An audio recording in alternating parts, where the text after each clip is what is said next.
Est-ce que réellement il est plus important de recevoir un miracle dans notre vie ou bien de vivre dans la présence de Dieu? Beaucoup de gens aujourd'hui cherchent dans les églises ou bien auprès des ministères qu'il y ait des miracles de guérison, de délivrance, des résurrections et tant d'autres choses. Mais en réalité, la question qu'on devrait se poser, est-ce que cela est profitable pour nous ou y a-t-il autre chose que Dieu veut nous donner afin que nous soyons bénis? Sommes-nous prêts à tout pour recevoir un miracle ou bien pour être un miracle? Voilà la question qu'on devrait se poser. Et chaque miracle de Jésus avait pour but de nous enseigner, de nous transmettre un message qui va édifier notre foi et nous encourager. Dans le chapitre 8 de l'évangile de Marc, et au verset 14, nous retrouvons les disciples dans la barque avec Jésus, et les disciples vont être perturbés du fait qu'ils avaient oublié de prendre du pain. Il n'en avait qu'un seul avec eux dans la barque. Et Jésus, après leur avoir transmis quelques mises en garde au sujet du levain des pharisiens et d'Hérode, les disciples vont se poser des questions en disant « Est-ce que Jésus nous parle ainsi parce que nous n'avons pas de pain ?» Ils étaient dans le doute, perturbés un peu, se posèrent des questions. Jésus va leur dire quelque chose, un détail incroyable, en leur rappelant que Jésus avait multiplié les pains, mais cette fois-ci, Jésus va leur donner un détail supplémentaire afin de leur transmettre un message que même les disciples n'avaient pas vu, un message que même les disciples n'avaient pas ni entendu ni compris. D'ailleurs, Jésus lui-même leur dit, vous avez des oreilles, vous n'entendez pas, vous avez des yeux et vous ne voyez pas, votre cœur est endurci. Vous êtes sans intelligence. Vous voyez que des paroles fortes de Jésus contre les disciples. Dans le but de leur faire ouvrir les yeux pour qu'ils comprennent réellement quel a été le sens du miracle de la multiplication des pains. Comment Jésus va leur faire comprendre quel était le véritable sens de ce miracle. Jésus leur dit au verset 19 du chapitre 8 de Marc, « Quand j'ai rompu les 5 pains pour les 5000 hommes, combien de paniers pleins de morceaux avez-vous emporté? 12, répondirent les disciples. Et quand j'ai rompu les 7 pains pour les 4000 hommes, combien de corbeilles pleines de morceaux avez-vous emporté? Et les disciples répondirent 7. Et Jésus leur dit, vous ne comprenez pas encore. En disant, vous êtes passés à côté du message réel de la multiplication des pains. Nous voyons dans le message de Jésus, dans son action, dans sa puissance, dans sa gloire, que tout ce que Jésus a fait était en réalité symbolique afin de pouvoir nous bénir. Quand Jésus faisait un miracle, le miracle avait toujours deux portées, un sens physique et un sens spirituel.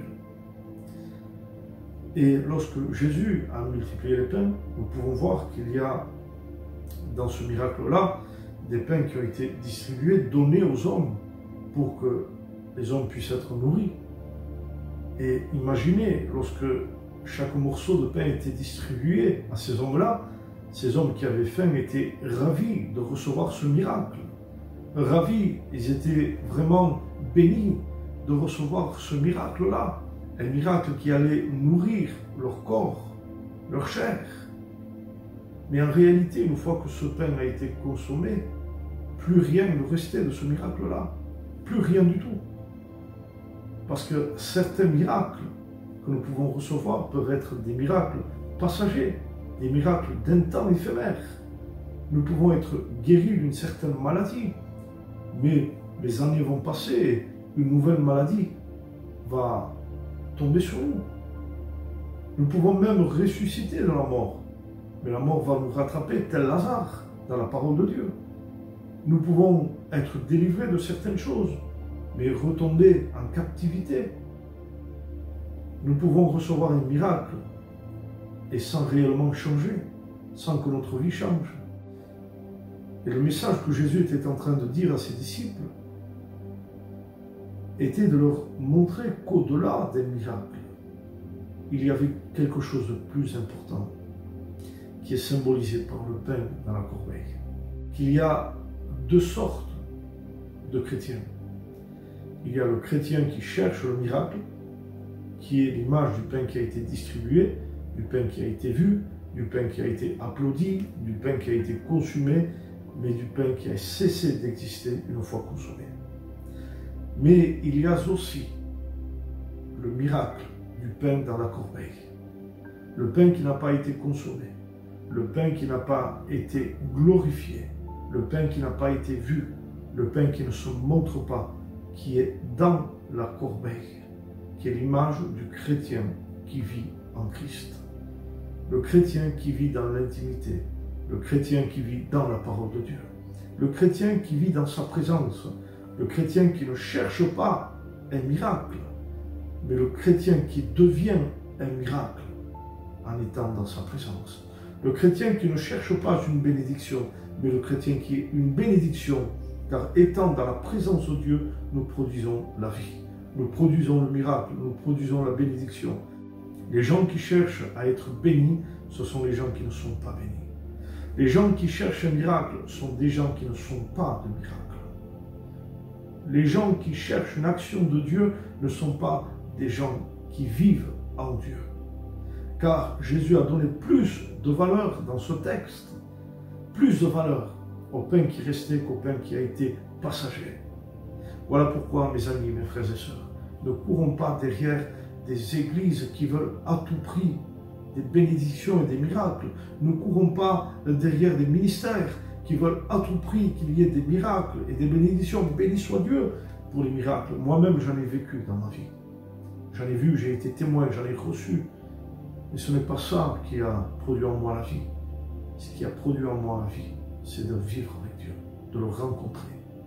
On peut être malade, on peut être endeuillé, on peut être découragé, avoir vécu beaucoup de problèmes et penser ne plus avoir la force de tenir avec Dieu. Mais même si tu reçois un miracle de guérison, de délivrance, cela ne changera rien dans ta vie. Mais tu peux être malade, fatigué, avoir des soucis et vivre dans l'intimité avec Dieu, dans ta relation, dans la grâce avec Dieu, et être un homme béni.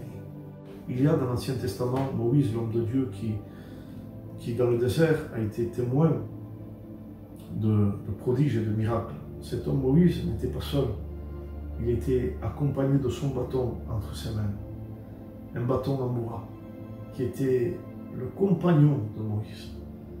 Lorsque la mer Rouge s'est ouverte, ce bâton était là.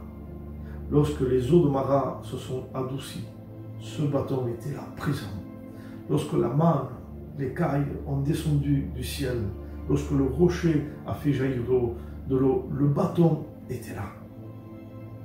Mais l'apparence de ce bâton n'a pas changé, malgré qu'il était témoin de toutes ces choses-là. Mais un jour, ce même bâton est rentré dans la présence de Dieu une nuit. Et dans cette présence, pendant qu'il était dans la présence de Dieu, dans l'arche, ce bâton a commencé à fleurir, à produire la vie. Tant d'années où il a vécu, où il a vu, entre les mains de Moïse, des miracles qui sont accomplis dans le désert, ce bâton n'a jamais pu produire de la vie. Mais une seule nuit dans sa présence, dans sa gloire, dans son intimité, a suffi pour produire dans ce bâton la vie. Car ce bâton avait fleuri. Le lendemain, ce bâton était fleurissant de vie. Des miracles ne peuvent pas produire la vie en toi, mais une vie cachée dans l'intimité de la parole de Dieu peut produire en toi la vie, pour produire en toi le miracle, la bénédiction et la gloire dans ta maison, dans ton foyer, dans ton église, dans ton ministère. Ne cherchons pas un miracle passager, cherchons à vivre dans la gloire de Dieu. Que Dieu vous bénisse. Priez pour moi, je prie pour vous. Que le Seigneur vous bénisse abondamment dans vos épreuves, dans vos difficultés. Recevez le miracle, mais soyez avant tout le miracle. Que le Dieu de gloire et de bénédiction vous amène à son intimité. Soyez bénis. Amen.